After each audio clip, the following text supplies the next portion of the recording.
Welcome to the NXT Podcast, your home for weekly NXT reviews and insight. The beautiful part of NXT is that when one dream ends, another dream begins. Find all of your NXT news, recaps, and analysis right here.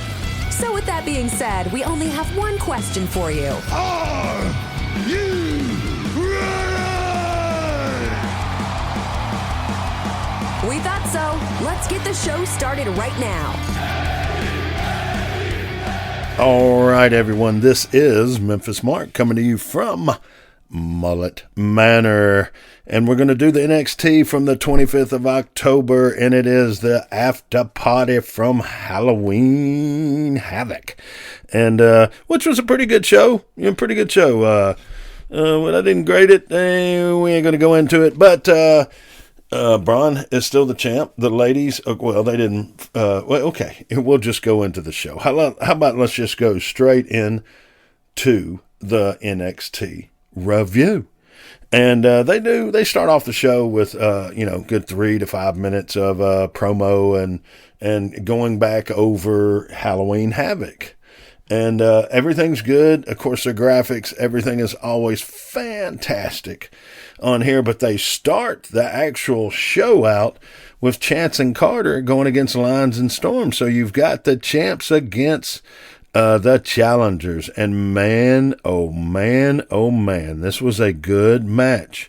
I was expecting a time to maybe watch a little bit of it and maybe, watch it, a little bit while I was doing the dishes or something like that, because it wasn't that. It was going to be okay. No, sir. I had to sit down and watch this match. I had to watch it. And while I was watching it, I realized, you know what? Chance and Carter trying to do a little rock and roll express. That's right. I said rock and roll express. That was the first team on Saturday Morning Wrestling. Jerry Lawler and a couple guys in the back invented, they had the dads, Gibson and Morton's. Morton's dad was a referee. Gibson's older brother was a wrestler. They were breaking them in, and these guys come up with, at that time, the way they did their outfits or their wrestling gear was all popular to the music that was at that time. And they brought them out and said that, look, you're going to be smaller than everybody else, but your teamwork and all your, all these hours of working together in the ring is going to show up in these matches. You just have to be yourself. And these guys went out that were brought up in wrestling, and they became one of the best tag teams of all times. A lot of people may not mention them in this day and era now, but if you don't know who the Rock and Roll Express is, okay. But anyway, this match is back and forth, man. They're landing punches. They're really, the power of Stark and, man, the moves. And look, the challengers were much larger than the champs. So that's another reference towards the Rock and Roll Express. They were always undersized, generally, who they were going against. And look, man, these guys are tearing it up. A great match, man, a banger match. You please go back and watch. But they pull a few moves off. Everything's going, it seems, the challengers' way. There's a roll-up and a pin, and the challengers win. So Stark and Lyons are the champs. So everybody's screaming. It's all going. Everybody's raising cane. Woo! And everything. And then the head referee comes out. He said, you didn't see a tag. Let's restart the match. And when they restarted the match, the little Rock and Roll Express type, the lady champs, they put it together. Other than, I think, Nikki Lyons having her little splits and going for the pin at one time, it was pretty much all the champs. And they whooped and they whopped and they tore the house down. And they end up winning the belts. But here is my take on this. Just my personal take. Memphis Mark talking to you one-on-one, all right? What a chance for a heel turn. All right, the ladies lose. It was that close. They feel, victimized, and they're mad. Why didn't they let them jump up and just beat the crap out of them? And we've got 3 weeks setting up for the next event coming up, the last one for the year, matter of fact, and that would have been a great lead up, just in my humble opinion.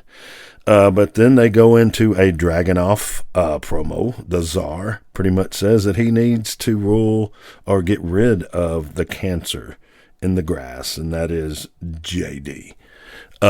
So, all right, let me see. We got Dragunov, and then, yeah, I wanted to make sure I had that right. They keep doing this kind of a strange little promo for an upcoming guy. But, yeah, they bring Wesley out, and they're giving him congratulations. And, of course, the crowd's going, "You deserve it." And he's trying not to get emotional. And it's getting him some mic time, but he definitely needs more mic time. He's great at what he does. It's just it doesn't fit into sometimes to a full storyline.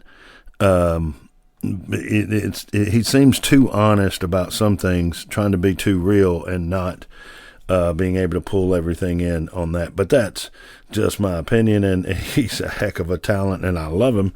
It's just I think that's the only thing he needs to work on, because physically and everything else, I think he's ready to get started in on a main roster somewhere. So, but of course, somebody has to interrupt, and that's going to be Grayson Waller. And Grayson Waller's going to, and look, I love Grayson Waller. Love me some Grayson Waller. But he comes out, pretty much claims this, claims that, and then he screws up when he says to Wesley that he's going to tell him the truth. He wants to tell the truth. And then R-Truth comes out. And look, man, R-Truth comes into the room. That's just it. I saw that guy wrestle when he was a young man in parking lot wrestling in Memphis years and years ago, and he was a nice guy then, great worker, and it's only personified up to see where he's at now. He may not be a full-time member, but you keep seeing him. You keep seeing him. You know why? Because people like him, and he's good. And they can't keep him off the screen. So they got to use him somewhere, because I know he's given some wealth of talent in the back. I don't know. I haven't seen it, but I can't imagine him not. That's just the type of person that I knew back then. And so anyway, it's setting up a Waller R-Truth match coming up. So that's generally what's up. What's up? All right. And at the end, Wes and R-Truth do a splits together while they're doing what's up. So Wes does good, and they go into a quick little promo for the men's challengers for the belts later, Blade and Anofi, and they're these guys are so well spoken on the mic. You have to dumb them down, because they're just too good. They're it's like one of them's like a librarian. I guarantee you he can do everything. Anyway, I mean, I could see him doing public, speaking and that type stuff. They're both that good, but Blade is excellent. And Anofi is just they're both good in the ring, high flyers, but Anofi is, whew, that man can fly. So they're talking about it's their chance. They have to take it to pretty deadly. And then after that, you're going to bring out Quincy and Shotzi. And Shotzi I have no problem with in a little tank. It's got a little skull on the front. It's all good. She's going to come out and have a match with Miss Legend, because Miss Legend came out in Halloween Havoc and tried to interrupt her hosting. So, but Quincy in the ring, I just, right now I don't understand the Quincy thing. And, I don't know. But I liked Goldust. I like some of these other alternative type of guys they've brought in when they brought them in. But right now, I'm not understanding the Quincy. All right, but he's sitting at a seat trying to twerk while he's sitting in the corner, and Miss Legend and Shotzi are going to have a match, and Miss Legend Lash is just she needs some more ring time is all, because she's got the presence, she's got the look, she's going to be good on the mic, that ain't no problem. It's just she's got to get her timing down. and working with other people, because she's taller than she could work with. I could see her working with some of the smaller guys because of her size, being able to get ring time as far as training, because she's bigger and she's going to have to learn how to work with smaller people. And that's a great problem to have in the wrestling business, is that you have to learn to work with smaller people. That means you already got the God-given talent of size.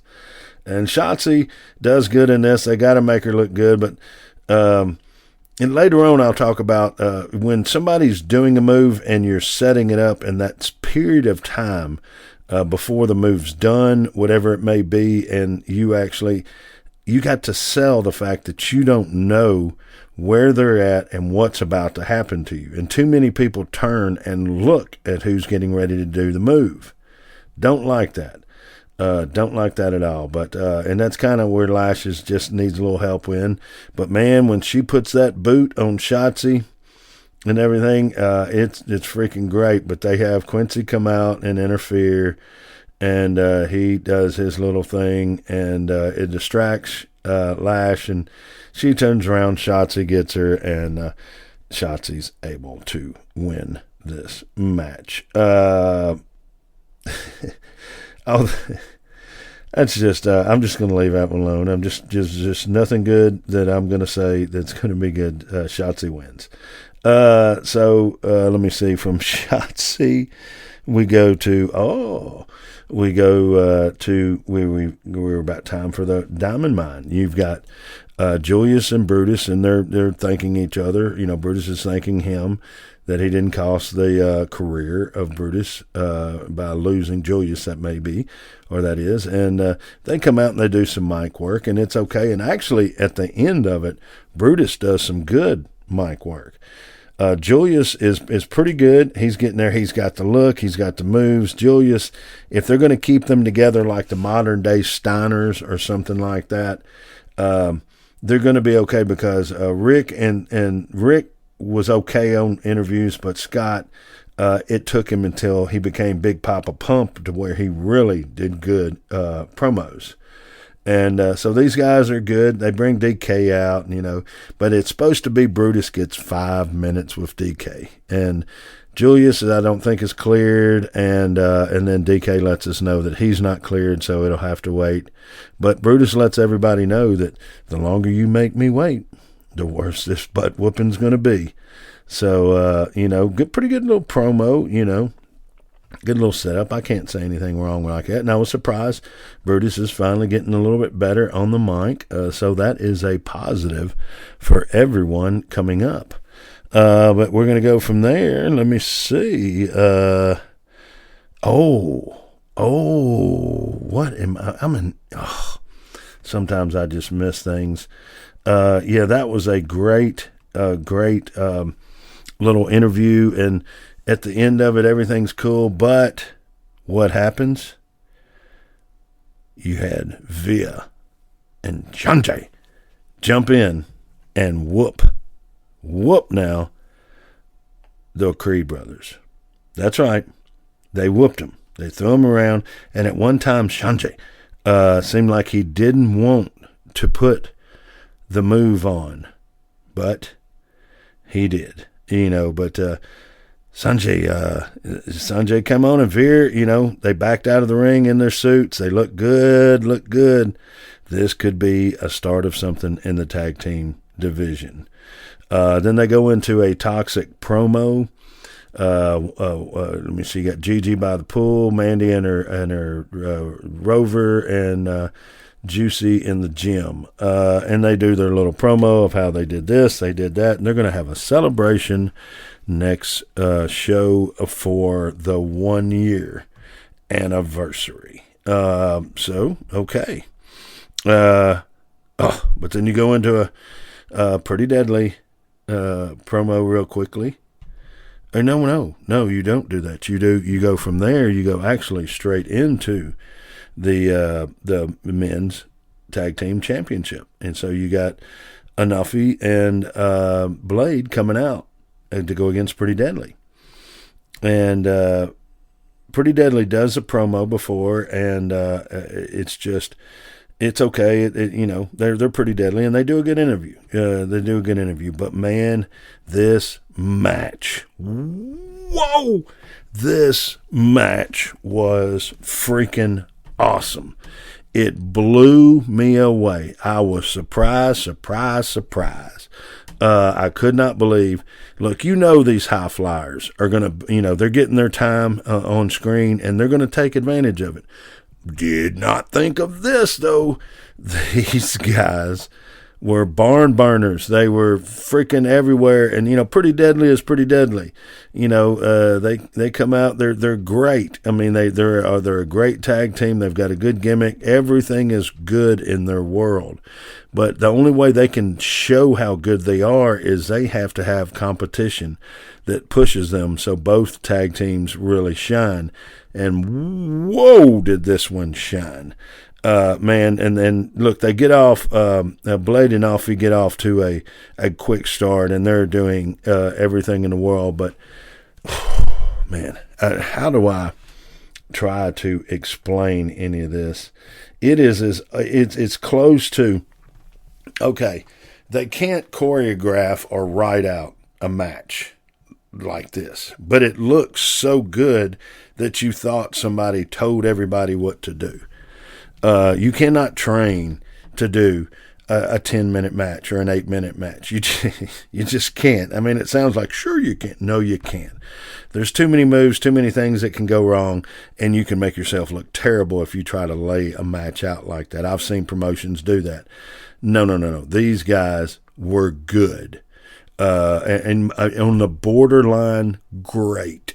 That's how this match was. In my eyes, but man, oh man, I got a few years on a lot of people that I've seen a lot of matches, and this match was a banger, a slobber knocker, a 5-star event, whatever you want to say.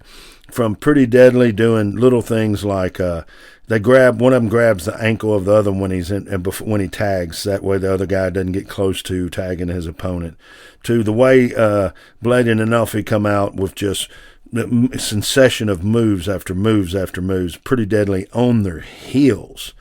I mean, it was freaking awesome. I felt as close to some older school, really just freaking guys that were working, that were good.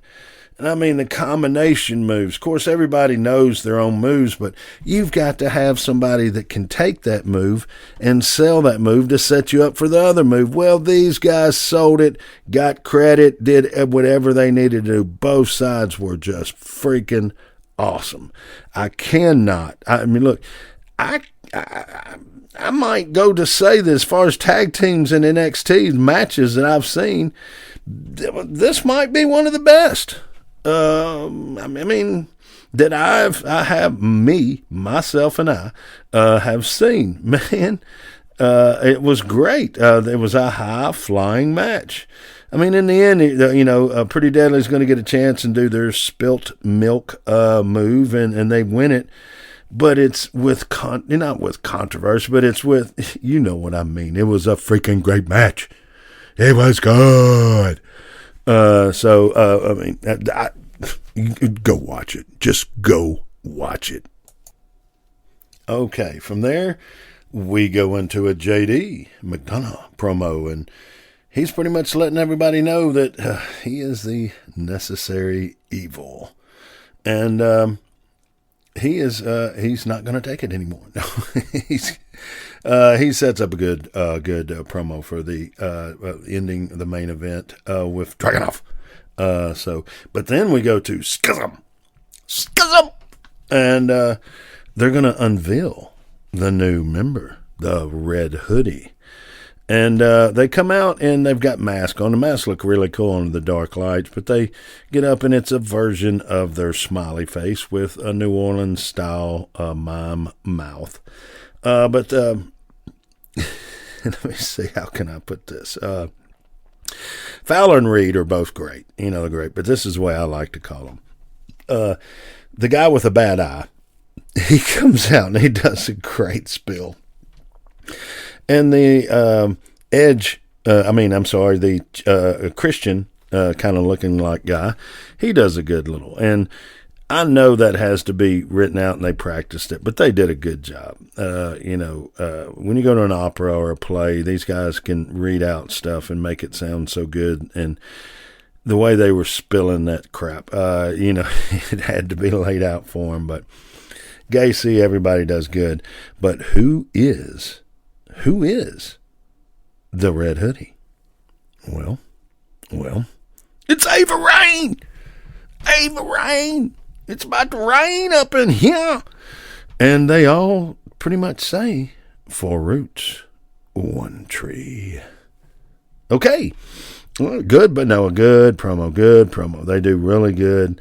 I cannot say anything bad about that. It's just, man, the competition coming up with, that other guy that just brought back, Rabbit, just saying, maybe they should combine them.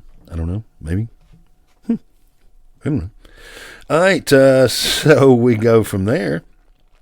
We go to a very tall and athletic Solo Rocco.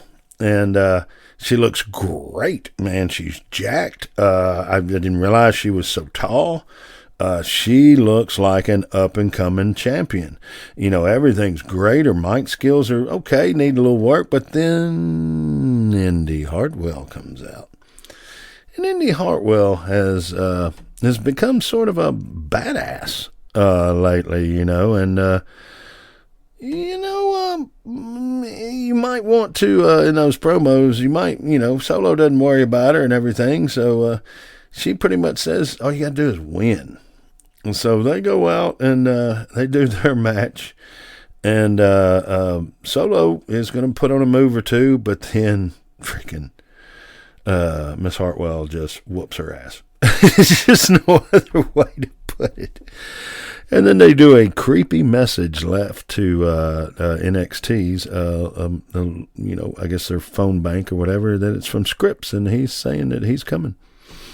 He is coming. But at the end of that match, after everybody, Miss Hartwell whoops everybody's butt, out comes Elektra Lopez, and she jumps everyone and whoops everybody and says she's back and she's ready for everyone.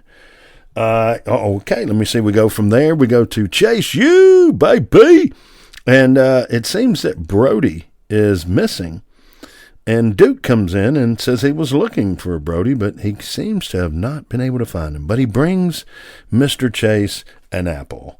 Then Mr. Chase realizes that he's not making notes because he has got a photographic memory, and he cusses him out, and Duke steals a pen from a lady next to him and proceeds to do everything Chase U. So we see where this is going. Let me see. We go and do a quick interview with Roxanne Perez with a little promo of Cora and hers match. And we all know what's really happened on that. Cora and Braun are on the beach because the last photos I saw of Braun, that's who was in his arms. And okay, can't blame the man because he is the champ. And, not too bad if you're going to have a fellow coworker with you. Alrighty. Okay, so let me see. We go from there. Ooh, we're going straight into the main event. All right, let me see here. Make sure I've got everything right. Yeah, the Chase U little promo was good. I did like that, but they're due a couple commercials for the next the big event, which is NXT Deadline. That is the next, not pay-per-view. I did not say that. And then the Roxanne. And yes, we go straight into the JD, Dragunov match. And Dragunov has got all the wear tape on him and of all the spear he took from Braun. And Dragunov, it definitely looks like he's a little worse for wear. Although, JD's not without, some battle scars himself. But this match, it comes out to where Dragunov comes out fast and just starts on him immediately. He doesn't even get into the ring, really, before Dragunov is throwing him around. And, man, look, these two guys, but Dragunov especially, but oh, my gosh, these guys can deliver punches that look great, sound great live. It looked great on TV. I mean, streaming, whatever. I mean, you can tell they've had several matches together and they're comfortable at what they're doing. But man, oh man, can these guys look good. And this match is going and going. There's several times where Dragunov goes to do a move and he can't because of his ribs. And JD's going to take full advantage of. And these are some old matches like, this looked old school. This looked old school to me. This looked like my Saturday morning wrestling in the Mid-South Coliseum on Mondays, but Saturday morning at Channel 5 or Channel 13, depending on how old you are locally here in Memphis, you would see a match like this. You would see a match that people are not going to the restroom because back then you could not pause it. So if you went to the restroom, you missed it out. You missed on everything. So this is a bladder control, everything. This is that kind of a match. These guys are just beating the daylights out of each other. Everybody's selling. Everybody's striking good. There's not a doggone thing I can say bad about this match. Both of these guys are bangers. They're true professionals. I could see anything happen, but at one point in time, Dragunov gets thrown into the ropes and he's going to do the little spin. He grabs the top rope and he's going to spin between the top and the middle rope and come back in. Well, that's where he shows his weakness with his ribs. And what does JD do? Go right after him. So, I mean, this is old school. Old freaking school. So I loved the match. I loved everything about it. At one point in time, JD knocks him off the apron onto the table, right onto his tape on his ribs. The trainers have to come out. The referee, gets in between him, and you're thinking a break. Oh, they're going to give him a break, and then, then they're going to let him win the match. And that's what I'm thinking. I was like, man, this is going to be, because I kind of thought I missed on that heel turn with the ladies championship earlier, and I was like, they're going to do something funny with this and screw this great match up. But no, they let him get back in the ring. It just creates a great commercial break for Pizza Hut probably or something like that.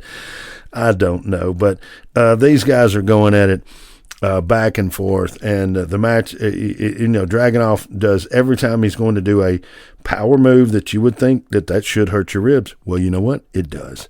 So both of these guys great. Towards the end, though, JD gets him in a stretch, gets him in a submission hold, and the way they do it, I'm not sure who got busted open or whatever like that towards the end, but the way they set it up and the way they do it, it looks freaking great. It looks like JD, because JD's yanking and pulling on him, and there's no blood. And then it's like Dragunov, purposely throws his JD's hands across his nose, I swear, or something to that effect, to where all of a sudden there's blood. Camera breaks away, and then boom, he rubs it across his nose, and then there's blood. And then so he's getting it down his nose, but he's upside down, so it's not dripping down, so it's going back in his nose, which was kind of a weird thing. So they had to spread the blood around. And all this is going on in a match. So Dragunov is purposely trying to, to do. Okay, let's just say this. This was a damn good match. Please go back and watch it. The ending is great. They cart him off in a stretcher. Everything about this match is banger, 5-star. Just between this, the ladies tag team, I think those were freaking two of the best matches that I've seen in a while, especially on NXT. And I was thoroughly entertained. So guys, please go back and watch this show. If you have time. If you don't have time and you can't, unfortunately, I hope this gave you some kind of narrative of what went down today. But woo, this was a match, my friends. This was a match. All right, guys, I guess, let me see here. I think everything's done here. Yeah, wait a minute. Yeah, woo, man. Well, now that I've checked everything, checked it all, man, okay. All right, well, guys, as I said, you know what to do, and I'm going to say this one last time. Spay and neuter. Rescue if you can. You know I screw that up sometimes. But, but always, this is Memphis Mark, and you know what? I'm out.